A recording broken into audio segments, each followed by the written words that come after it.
absolutely no part to play in it whatsoever.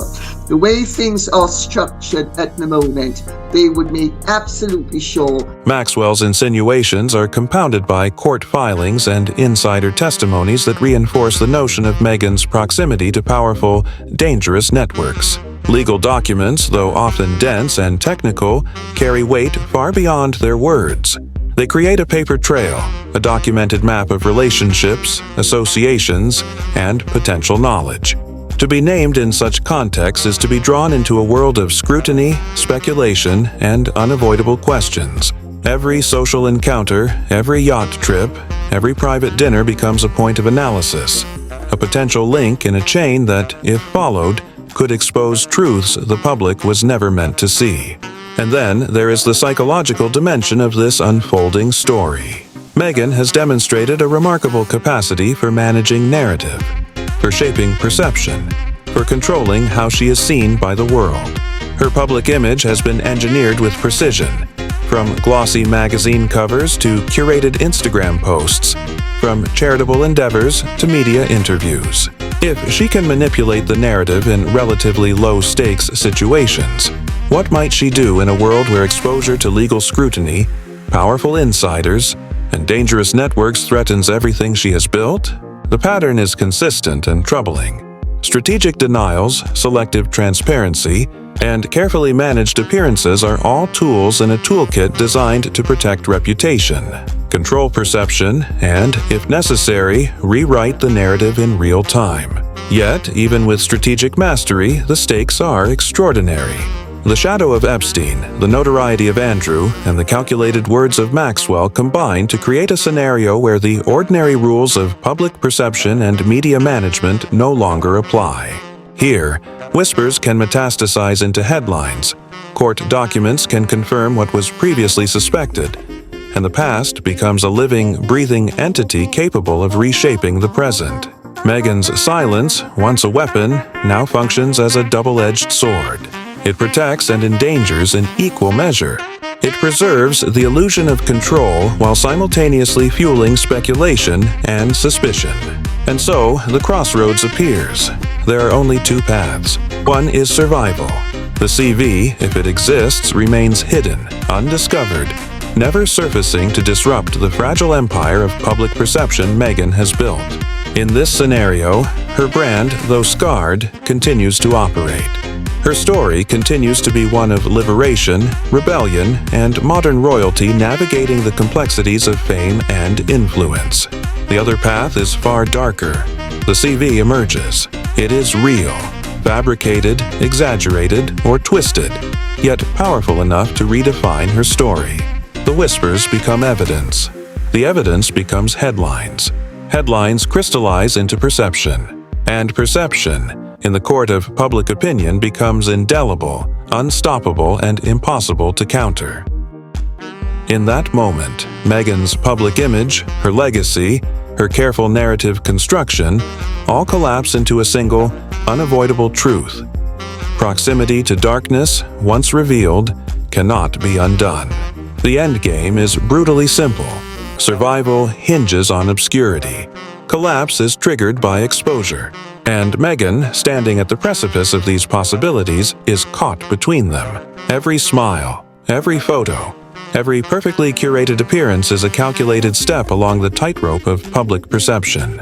But one misstep, one leak, one revelation, and the balancing act becomes a freefall.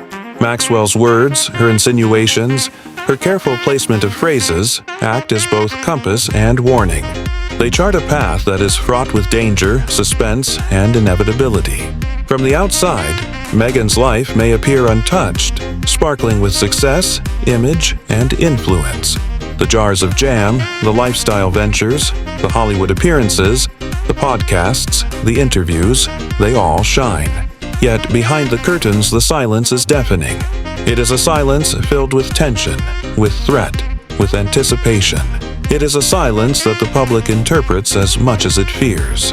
And it is in this silence, more than in any statement or denial, that the drama truly resides. The crossroads, the endgame, the tension, it all converges in a single point of terrifying clarity. One path leads to survival, to the continuation of a fragile, curated fairy tale. The other path leads to total collapse, to the revelation of secrets, to the exposure of intimacies and associations that have long remained hidden. And standing at this intersection is Meghan Markle, the Duchess, the actress, the brand, the woman who has mastered perception yet now faces forces beyond control. Maxwell's words, Giuffre's testimonies, court documents, whispers in the shadows, they all converge into a storm that threatens to redefine everything. Time may be on her side for now. Her carefully managed appearances, her curated brand, her silence, they all buy her breathing space, a temporary reprieve. But the cruel truth about shadows, about secrets, about associations with figures like Epstein and Andrew is that they do not remain buried indefinitely. They have a way of surfacing, of demanding acknowledgement, of transforming whispers into realities. And when that day comes, when the file, the document, the CV surfaces, nothing will be able to stop the cascade. The narrative that has been painstakingly curated over years will shatter. The brand, the fairy tale, the public perception, all will be irrevocably altered. In the end, the story is one of tension, suspense, and unrelenting uncertainty. It is a story of power and proximity, of image and truth, of perception and reality. It is the story of a woman who has built an empire of appearance, who has mastered the art of public narrative, yet who now faces forces that transcend control. Maxwell's words, the CV, the whispers, the legal filings, they are the instruments of potential revelation. The crossroads is real. The end game is inevitable. And Meghan Markle, poised at the edge of exposure, stands between survival and collapse, between narrative and revelation, between a carefully constructed fairy tale and a storm of truths that may never be contained. The Sussexes' presence, once an asset, has become a liability. And the palace, patient and precise, has chosen the quietest, deadliest weapon: absence. The effect on Harry is devastating. Once hailed as a brave soldier, a royal heartthrob, a charismatic prince with a rebellious edge that captured hearts worldwide, he is now in limbo. California, the supposed refuge, has become a gilded cage, a place where public adoration exists only in fragments, filtered through media and brand engagements, never in proximity to the institution that could once define him. Every glance in photographs, every staged appearance, every public statement is weighed, measured, filtered. He carries not only the personal weight of estrangement, but the burden of knowing that the very structure he once served now excludes him, reduces him, rewrites him out of relevance. Meghan's ambitions, once a compliment, now amplify the isolation. The bright spotlight she seeks to claim only highlights the shadows around Harry, a space increasingly defined by absence rather than presence. And Meghan, for her part, faces the same chilling reality. The narrative she sought to dominate has slipped from her grasp. Every stage she steps onto, every media moment she orchestrates is a reminder of the authority she cannot command, of a system she cannot infiltrate. The optics are brutal. Every forced smile, every gesture of charm, every attempt to project influence is countered by the quiet mechanisms of erasure. Public fascination wanes as the palace elevates William and Kate. The world sees glamour, polish, tradition, while Meghan's carefully curated persona begins to fray under the scrutiny of repeated exposure and the relentless precision of a system that thrives on control. And so the tension persists. The microdynamics of public performance, the subtle interactions captured in photographs, videos, and fleeting public moments, all tell the story of a couple trapped in the machinery of history and expectation. The drama is in the silence, in the pauses between appearances, in the subtle cues of estrangement, and in the relentless calculus of survival. Every gesture becomes loaded with meaning, every unacknowledged request a signal of exclusion, every omission a deliberate, precise cut from relevance. The audience may see smiles, may witness appearances, but the truth lies in the absence. The quiet, omnipresent void that defines their existence in contrast to the orchestrated prominence of William and Catherine. Harry's dislocation is not merely geographical, it is existential. The structure that once provided identity, purpose, and platform has shifted, quietly yet decisively.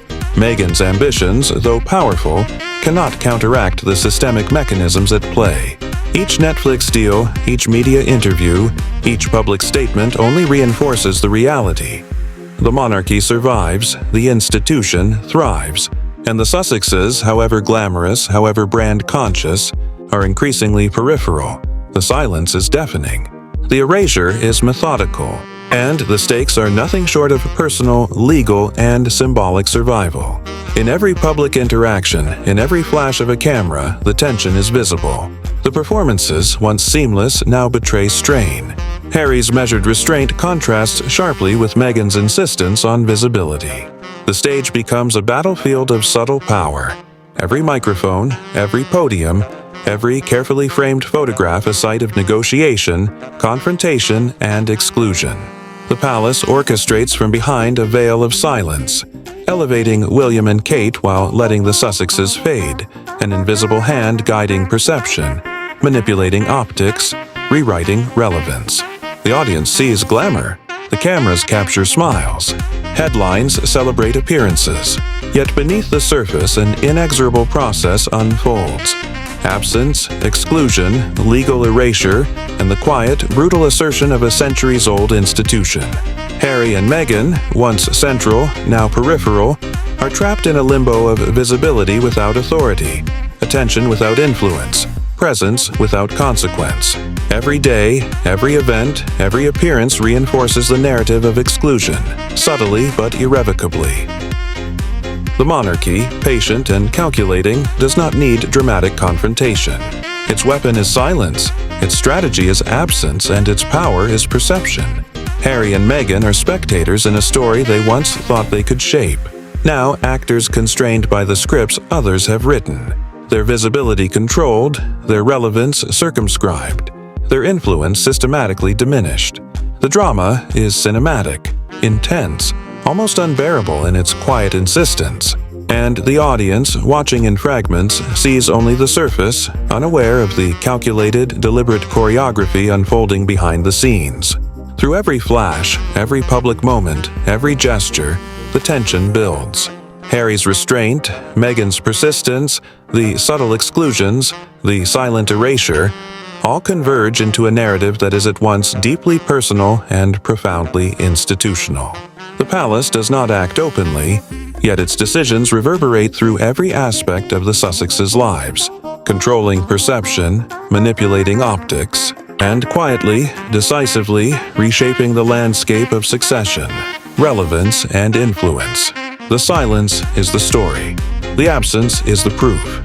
And in this masterclass of strategic control, the Sussexes are being erased not with noise, but with precision, patience, and the unyielding power of absence. Not quite royal, not quite celebrity. Harry exists in a twilight zone of identity and perception. He is a man suspended between two worlds, tethered to neither yet weighed by both. A figure caught in the quiet crossfire of a centuries-old institution and a modern media frenzy.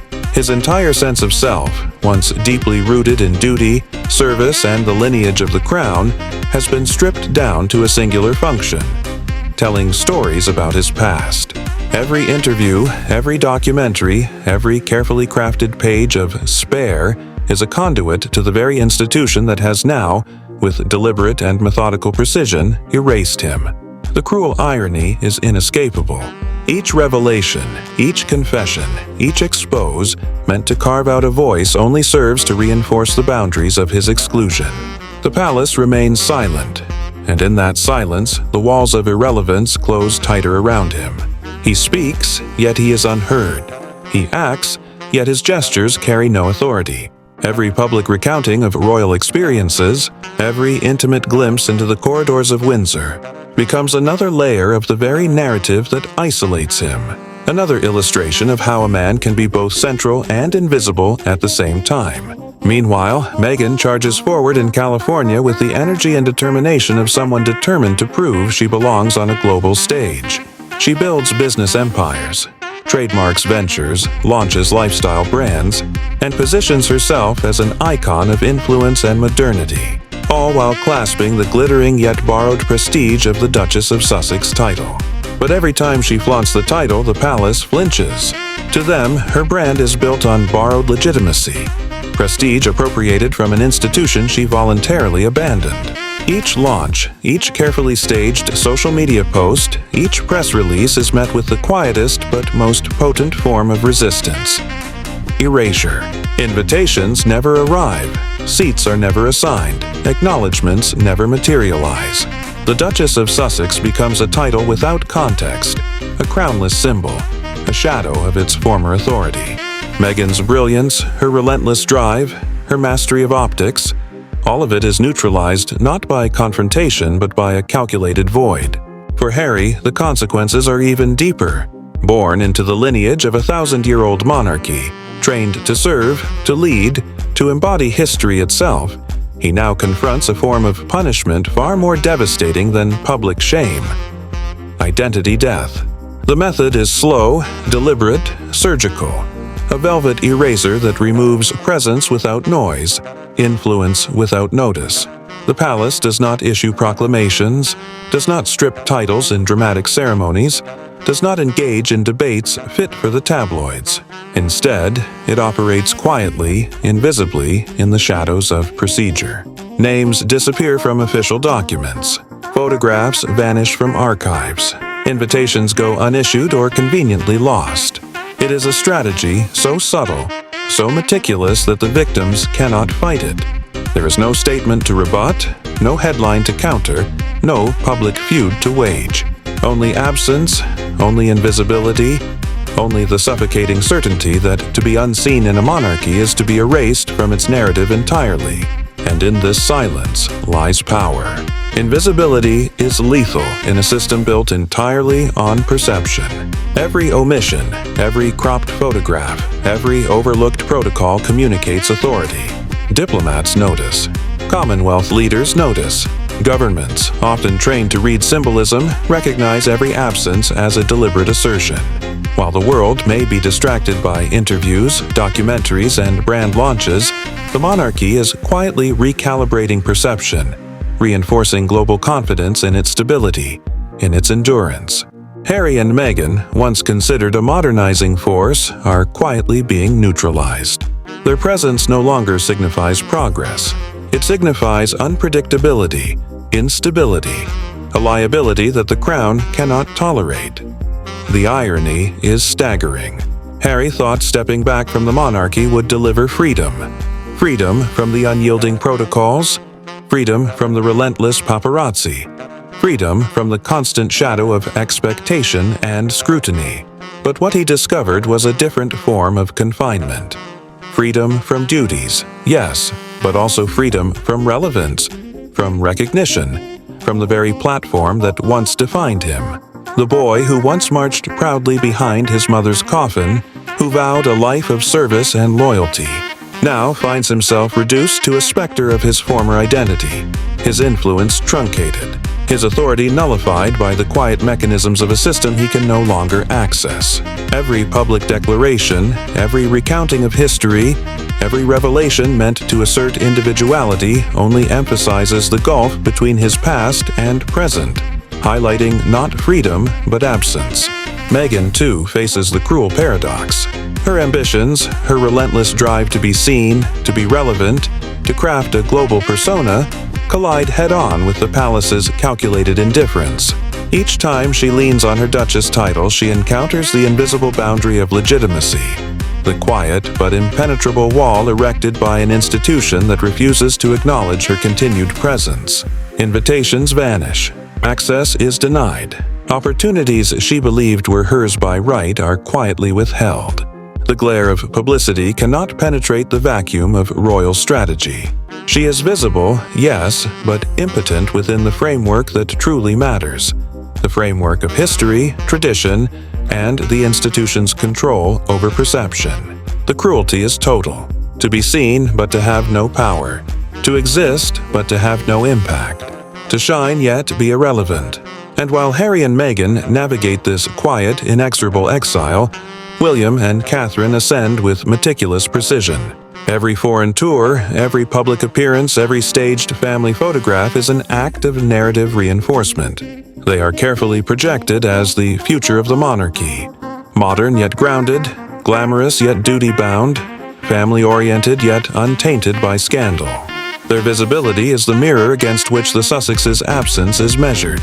Every polished appearance, every ceremonial gesture, every handshaking photograph sends a subtle but unmistakable message. The monarchy endures. It stabilizes, and the future is embodied in William and Catherine. The contrast grows sharper by the day. Where the Sussexes fade, the Wales family thrives. Where Harry and Meghan are silent, William and Catherine are luminous. Where absence exists, visibility is amplified. And yet, even in the face of this exclusion, Harry persists. Every public appearance, every interview, every page of memoir, every documentary is an attempt to reclaim voice, to assert identity, to demand recognition from an institution that has chosen quiet erasure over confrontation. But each act of visibility is met with systemic neutrality. The palace does not respond, it does not engage, it does not acknowledge. The silence is deafening, omnipresent, an invisible barrier that reinforces exclusion with precision that words cannot match.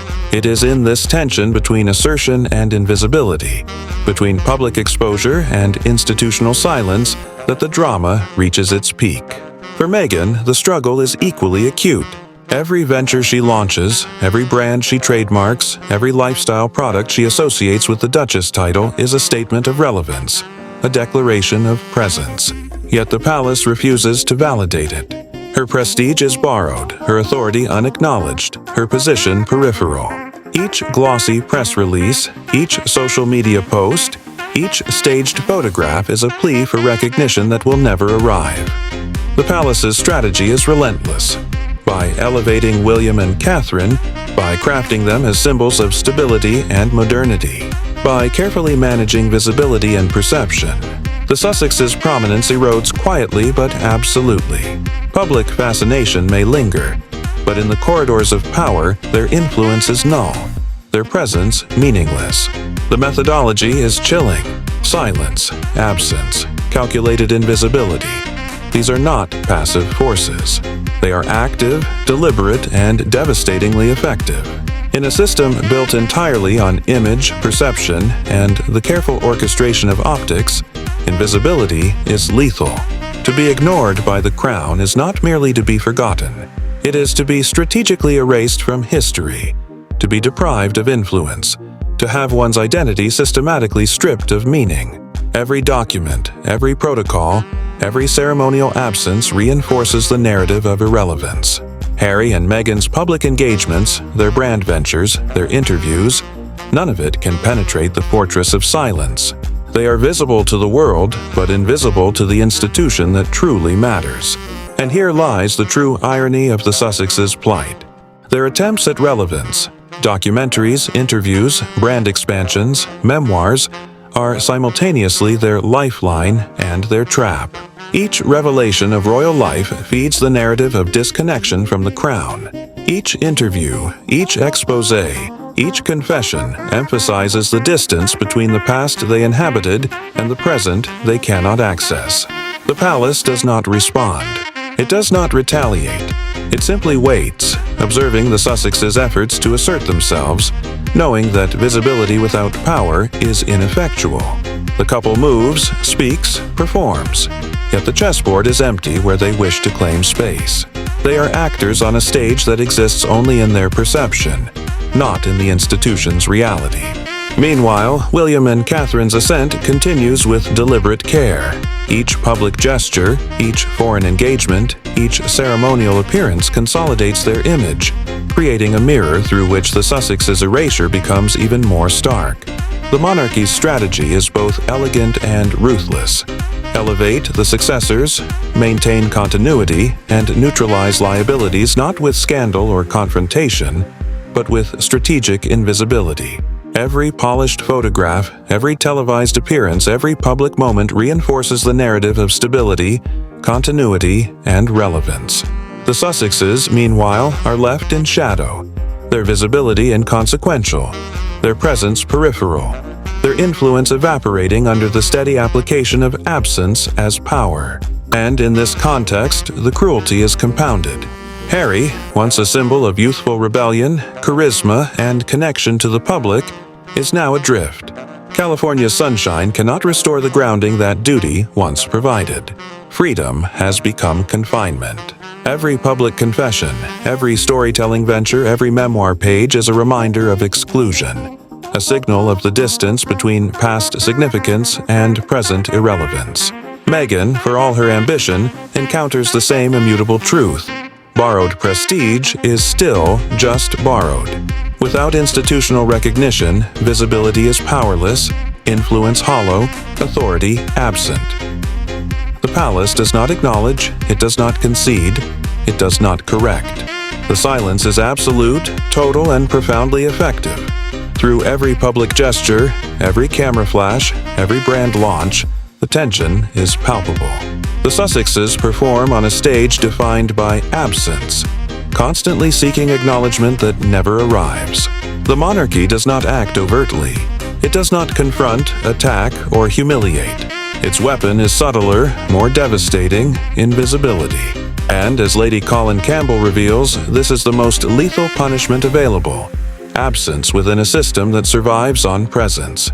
Every omission, every neglected invitation, every erased photograph signals authority, stability, and continuity. The palace does not need spectacle.